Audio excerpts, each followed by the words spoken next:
So in the previous message, we seminally addressed one possibility, which includes the enormous responsibility of the Farrakhan family in reporting, if they choose to, the circumstances related to the Honorable Louis Farrakhan's departure to the great mother plane.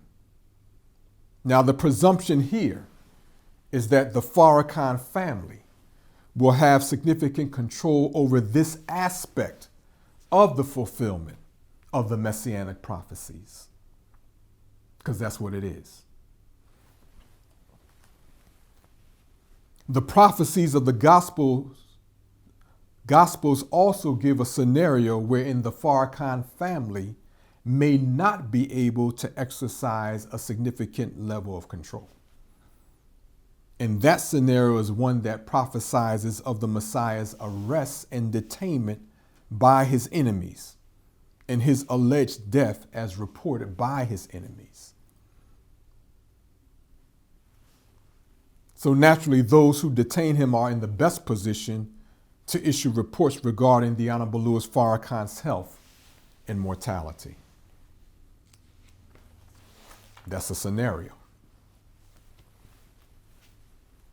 Well, as it relates to both scenarios, Brother Jabril Muhammad describes a very significant experience. He shared this experience with the Honorable Louis Farrakhan during an interview that is documented in his book, Closing the Gap.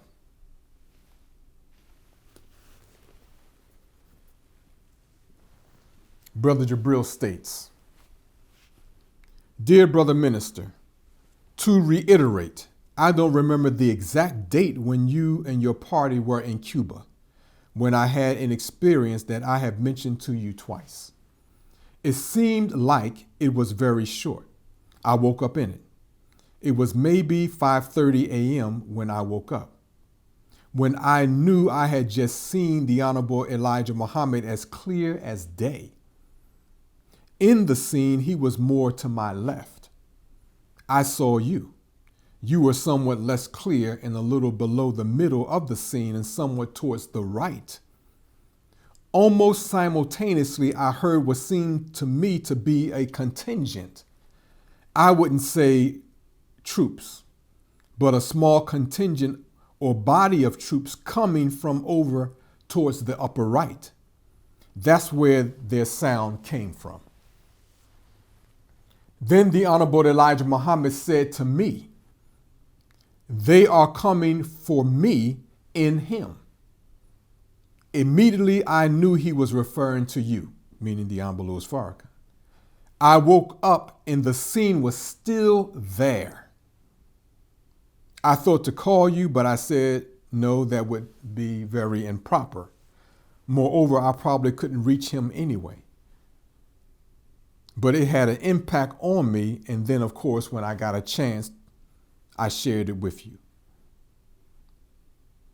Now, no doubt there's great depth in Brother Jabril Muhammad's experience, and Allah clearly placed an exceptional responsibility on him.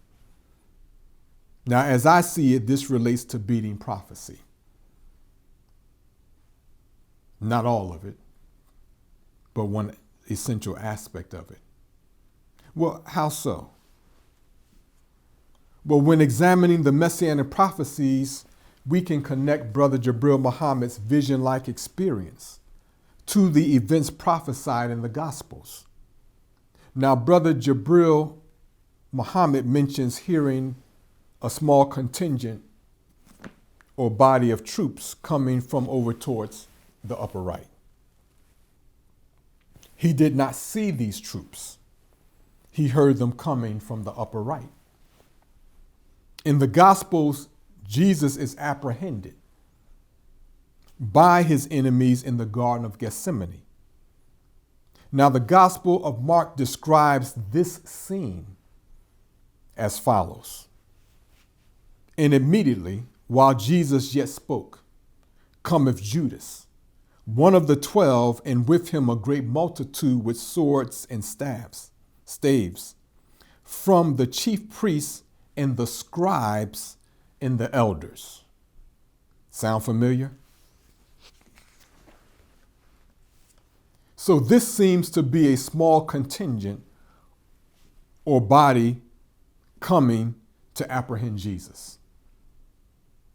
Now, this verse also tells us something about the speed at which the synagogue of Satan intends to strike against the Honorable Louis Farrakhan.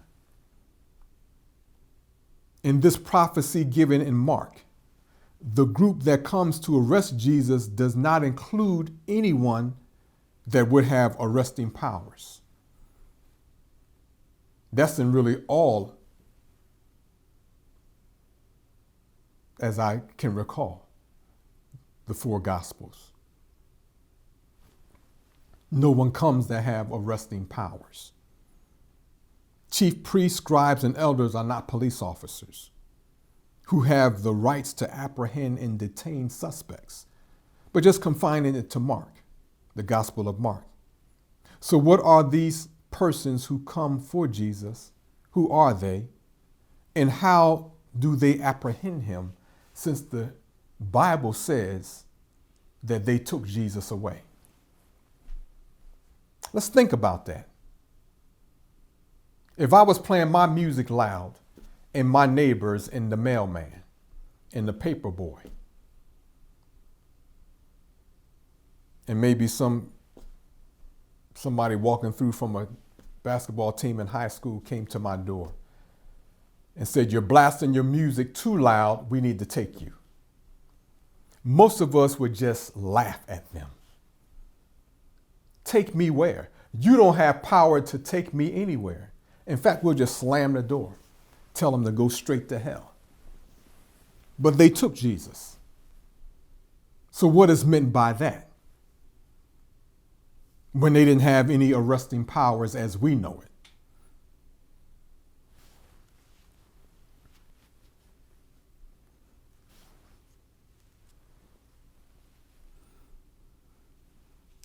Well, if you don't have an understanding about what persons or groups might fulfill these characters or functions, then how can you properly set expectations and be prepared to deal with this epic attack against the Honorable Louis Farrakhan?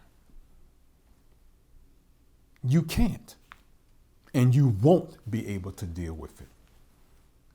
I don't know how some of you think that you can absolutely hardly know nothing and deal with a wise serpent who's a dragon that has deceived 95% of the human population.